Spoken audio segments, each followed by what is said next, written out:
Class twelfth. आज के session में हम डिस्कस करेंगे आपका क्लास ट्वेल्थ का हिंदी। ठीक है, जो आपकी बुक है आरोह भाग 2, उसका पहला वाला जो यूनिट है आज हम उसको करेंगे आत्म परिचय एक गीत, जो कि आपके टर्म 1 में भी आएगा। ठीक है, अब देखो इसमें किस तरीके के क्वेश्चंस पूछे जाएंगे पहले मैं आपको ये बता देती हूँ। जैसे अभी आपका एग्ज़ाम जो है वो ऑब्जेक्टिव टाइप हो रहा है, तो अब आपसे प्रसंग सहित व्याख्या नहीं पूछी जाएगी। ठीक है, मैं व्याख्या आपको समझाऊंगी लेकिन प्रसंग के साथ व्याख्या आपको लिखनी नहीं होगी। आपको लिखना क्या होगा, आपको कोई एक छंद दे दिया जाएगा और आपसे उसका मतलब पूछा जाएगा कि हिंदी में इसकी व्याख्या क्या होगी। तो आपको व्याख्या पता होनी चाहिए कि आपको एक छंद दे दिया, 4 ऑप्शन दिए और पूछा जाएगा कि कोई एक लाइन मान लीजिए रेखांकित कर दी, अंडरलाइन कर दी, और आपसे पूछा जाएगा इस अंडरलाइन में जो सेंटेंस लिखा गया है इसका मतलब क्या है। ठीक है, चलो स्टार्ट करते हैं।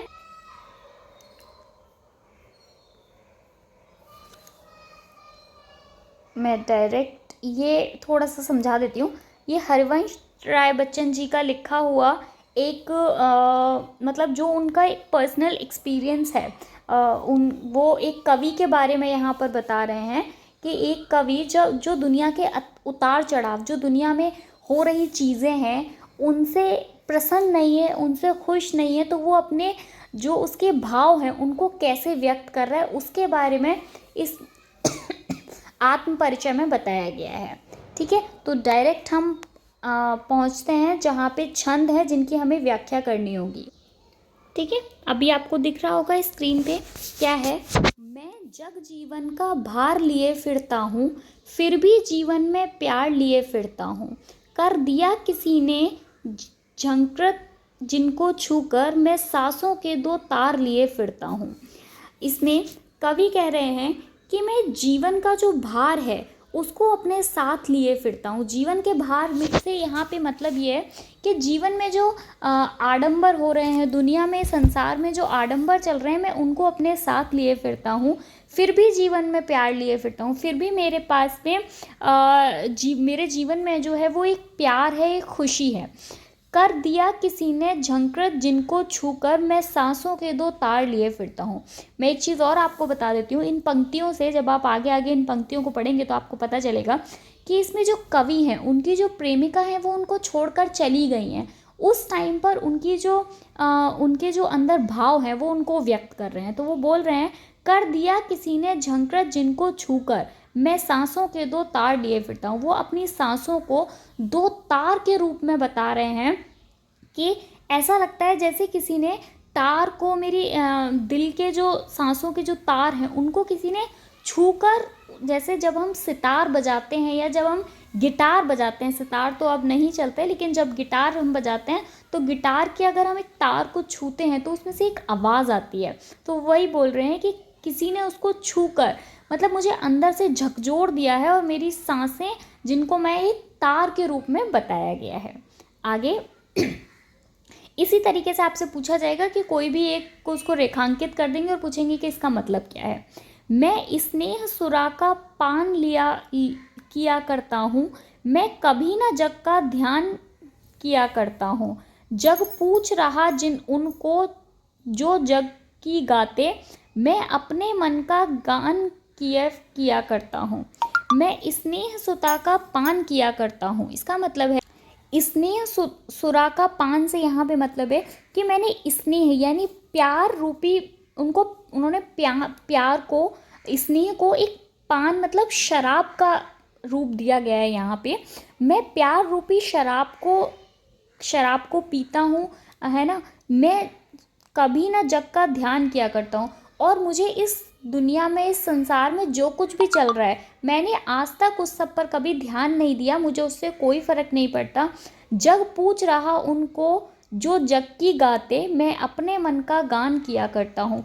जग सिर्फ उन लोगों को पूछता है, संसार सिर्फ उन लोगों को पूछता है जो जग की रीति रिवाज में, जो जग में हो रहा है उसको जो वैसा ही करते हैं। जग सिर्फ उनका गान किया करता है, उनकी गाता है, लेकिन मुझे उस सब से कोई लेना देना नहीं है। मैं तो सिर्फ अपने मन का गान किया करता हूँ, जो मेरे मन में है मैं वो करता हूँ। मैं निज उर के उद्गार लिए फिरता हूँ, मैं निज उर के उपहार लिए फिरता हूँ। है यह अपूर्ण संसार न मुझको भाता, मैं स्वप्नों का संसार लिए फिरता हूँ। मैं निज उर के उद्धार किए लिए फिरता हूँ से मतलब यहाँ पे ये अगला छंद स्टार्ट हो जाता है यहाँ पे बच्चों निज से मतलब है हमारा हृदय, ठीक है। जीवन में जो है और के उद्धार लिए फिरता हूँ मतलब मैं जीवन में, मेरे जीवन में इतनी सारी कठिनाइयाँ हैं, इतना सारा दुख है। दुख क्यों है? क्योंकि उनकी जो प्रेमिका है वो उनको छोड़कर चली गई हैं। तो वो बोलते हैं लेकिन फिर भी मैं निज उर के उपहार लिए फिरता हूँ, लेकिन फिर भी मैं खुश हूँ। मैं अपने दिल में इन कठिनाइयों के बावजूद भी दुनिया के लिए एक उपहार लिए फिरता हूँ। मतलब उन्होंने अपनी इन कठिनाइयों को भी, कि इस दुख को, इस दर्द को भी एक उपहार का नाम दिया है, उसे एक गिफ्ट की तरह माना है कि ठीक है, मतलब ये जो मेरे दिल, मेरी प्रेमिका मुझे छोड़ के चली गई है, मेरे दिल में इतना दुख है, लेकिन इस दुख को भी मैं एक उपहार की तरह मानकर चलता हूँ। है यह अपूर्ण संसार न मुझको भाता। वो संसार को अधूरा मानते हैं जहाँ लोग क्या करते हैं, अपूर्ण संसार, ये संसार जो है वो बहुत ही अपूर्ण है और ये मुझको नहीं भाता। भाने का मतलब होता है पसंद आना, ये मुझको नहीं पसंद आता। मैं स्वप्नों का संसार लिए फिरता हूँ, मेरा तो एक अपना अलग ही संसार है, एक अलग ही मेरी अपनी दुनिया है। मैं एक अलग संसार अपना बनाता हूँ जिसको मैं अपने साथ लिए फिरता हूँ। अगला छंद, अगर आपके यहाँ इस बार मतलब MCQs नहीं आते तो मैं आपको प्रसंग सहित व्याख्या भी लिख के बताती। अभी मैं सिर्फ आपको व्याख्या बता रही हूँ, कोई बात नहीं, आपके टर्म 2 में जब आएगा तो हम तब डिस्कस करेंगे। मैं जला हृदय में अग्नि दहा करता हूँ, सुख दुख दोनों में मग्न रहा करता हूँ। जग भव सागर तरने को नाव बनाए, मैं भव मौजों पर मस्त बहा करता हूँ। इस छंद में कवि कह रहे हैं कि मैं जला हृदय में अग्नि, मेरे हृदय में जो अग्नि जल रही है, मतलब मेरी जो प्रेमिका मुझे छोड़कर चली गई है, तो मेरे दिल में क्या हो रहा है, एक अग्नि जल रही है। मेरे हृदय में बहुत सारी तकलीफ़ें हैं, यहाँ मतलब ये है मेरा हृदय इस वियोग से जल रहा है, उनके वियोग से, उनके बिछड़ने से मेरा हृदय जल रहा है। सुख दुख दोनों में मग्न रहा करता हूँ। ऐसा नहीं है कि मैं केवल सुख में मग्न रहता हूँ, जब दुनिया में, जब मेरे जीवन में कुछ दुख होता है तो भी मैं मग्न रहता हूँ, मतलब मुझे इससे बहुत ज़्यादा फर्क नहीं पड़ता। जग भव सागर तरने को नाव बनाए, ये जो जग है, संसार है, ये क्या करता है, तरने के लिए, तरना मतलब होता है पार होने के लिए, पार होने के लिए रुपए पैसे की नाव बनाता है। क्या करते हैं हम लोग कि जब हमें भव सागर में खुशियाँ चाहिए, संसार में सब कुछ, तो हम क्या करते हैं, उस सब के लिए रुपए पैसे की नाव बनाते हैं। लेकिन मैं भव मौजों पर मस्त बहा करता हूँ, लेकिन मैं सभी क्षणों को मस्ती के साथ व्यतीत करता हूँ, चाहे दुख हो चाहे सुख हो, मैं क्या करता हूँ, मस्ती के साथ उन क्षणों को व्यतीत करता हूँ। मैं यौवन का उन्माद लिए फिरता हूँ, उन्मादों में अवसाद लिए फिरता हूँ। जो मुझको बाहर हंसा रुलाती भीतर, मैं हाय किसी की याद लिए फिरता हूँ। इसमें कवि कह रहे हैं कि जैसे जब किसी व्यक्ति की युवावस्था होती है, जब हम टीनेजर्स होते हैं, युवावस्था होती है, तो तब वो बहुत ही मस्त होता है, उसकी एक अपनी अलग ही मस्ती होती है। तो मैं वो वाली मस्ती, वो वाला पागलपन, युवावस्था वाला, वो अपने अंदर लिए फिरता हूँ। उन्मादों में अवसाद लिए फिरता हूँ और ये मस्ती जो है, जो युवा अवस्था की मस्ती है, जो मुझको बाहर से बहुत हंसाती है, जो दुनिया सबके सामने मुझे बहुत हंसाती है, और अंदर से मुझको बहुत ज़्यादा रुलाती है, क्योंकि मेरे अंदर जो है वो क्या है, एक दुख है। हाँ, मैं हाय किसी की याद लिए फिरता हूँ। किसी की याद से किसकी बात कर रहे हैं, वो अपनी प्रेमिका की बात कर रहे हैं कि मैं उनकी याद अपने अंदर लिए फिरता हूँ। आगे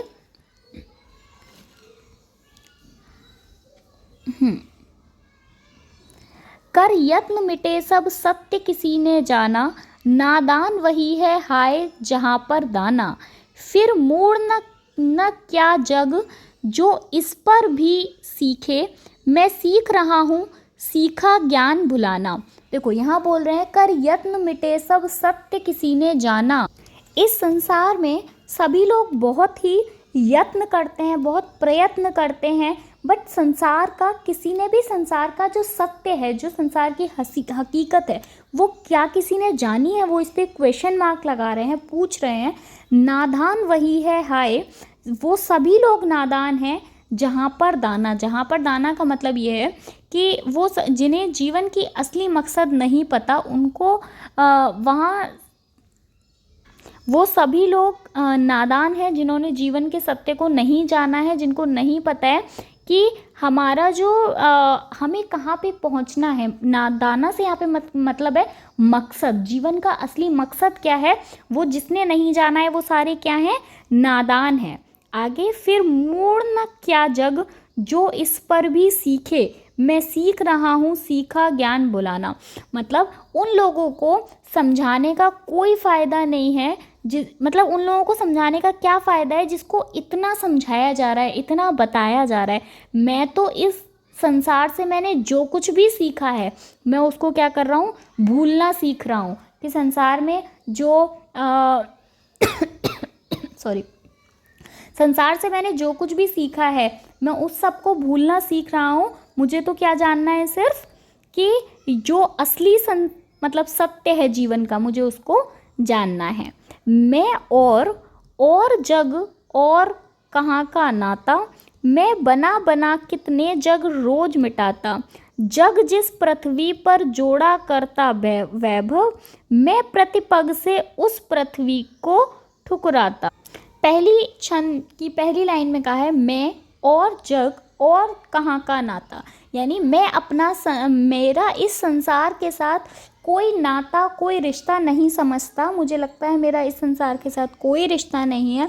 मैं बना बना कितने जग रोज मिटाता। मैं अपना संसार, अपना जग, अपनी दुनिया रोज कितनी बार बनाता हूँ और रोज कितनी बार मिटाता हूँ। अगर मुझे उसमें कुछ कमी लगती है तो मैं क्या करता हूँ? उसको मिटा देता हूँ। जग जिस पृथ्वी पर जोड़ा करता वैभव, यानी यह लोग जो इस संसार में रहते हैं वो संपत्ति जोड़ते हैं, मतलब वैभव, जो संपत्ति का मतलब है, वैभव का मतलब है यहाँ पे संपत्ति, धन दौलत से को जोड़ते हैं। मैं प्रतिपग से उस पृथ्वी को ठुकराता।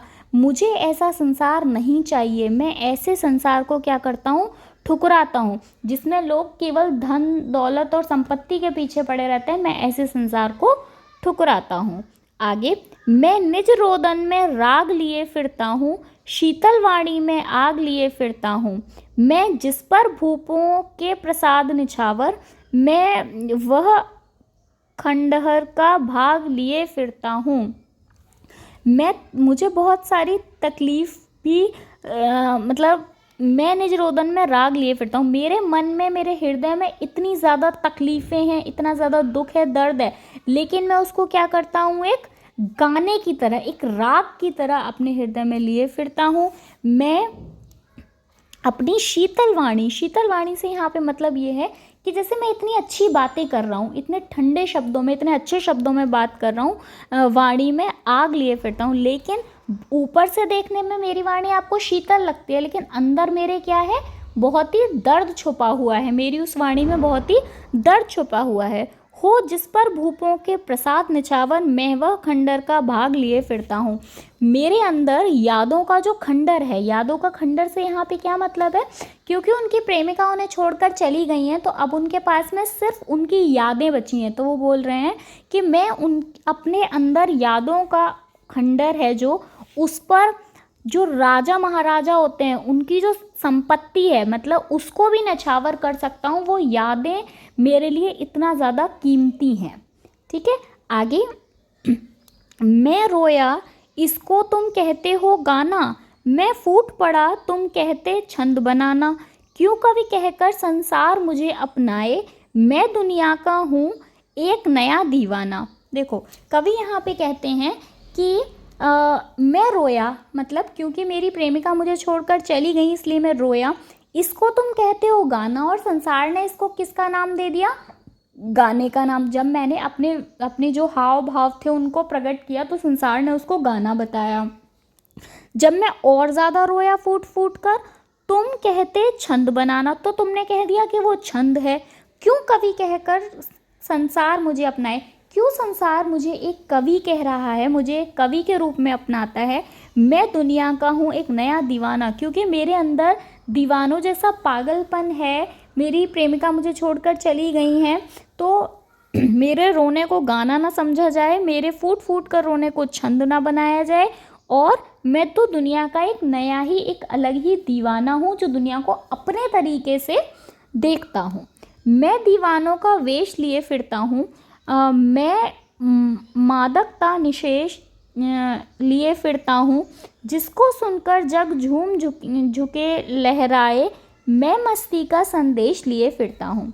मैं दीवानों का वेश लिए फिरता हूँ, मतलब मेरा जो हाल है, क्योंकि अभी मेरी प्रेमिका चली गई है मुझे छोड़कर, तो मेरा जो वेशभूषा है, मैं कैसा लग रहा हूँ, दीवानों जैसा वेश लिए फिरता हूँ। मैं मादकता निशेष लिए फिरता हूँ, मैं दीवानों जैसा, दीवानों का पागलपन लिए फिर रहा हूँ। जैसे दीवाने जब होते हैं, जब आपको किसी से आपकी प्रेमिका छोड़कर चली जाती है, तो आप क्या हो जाते हो, बहुत ही ज़्यादा आपका हाल बेहाल हो जाता है। तो बोल रहे हैं कि मैं वो पागलपन अपने अंदर लिए फिरता हूँ, जिसको सुनकर जग झूम लहराए, जिसको को समझ, अगर जग इस सब को सुनकर लहराने लगे, झूमने लगे, मेरी जो हालत है, मेरी जो, जिसको आपने कविता का नाम दिया है, जिसको आपने छंद का नाम दिया है, मैं संदेश, मेरे पास इस दुनिया के लिए एक संदेश है। मैं वो संदेश ये है कि अगर दुनिया मेरे इस सब को समझ सके, मेरे हाल को, इस मस्ती में झूम उठेगा, तो ये संसार इस मस्ती में झूम उठेगा। मेरे पास संसार के लिए संदेश है कि सब लोग क्या हो जाएं, मस्त हो जाएं। ठीक है, तो यहाँ पर आपकी ये पूरा ख़त्म हो जाता है। अब इसमें जितने छंद थे, क्वेश्चन मैंने आपको बता ही दिया है कि कैसे पूछा जाएगा। आपको कोई भी छंद दे देंगे और एक लाइन को रेखांकित कर देंगे और बोलेंगे रेखांकित लाइन का मतलब क्या है, आप वो समझाइए। तो मैं उम्मीद कर रही हूँ कि आप लोगों को समझ आया होगा। अगर आपको वीडियो पसंद आई है तो प्लीज़ आप वीडियो को लाइक कर देना। मुझे अच्छा लग रहा है, हिंदी मैंने काफ़ी टाइम बाद पढ़ी है, मुझे पढ़ के अच्छा लगा। तो मिलेंगे नेक्स्ट वीडियो में अगले चैप्टर के साथ, तब तक के लिए bye bye, thank you so much.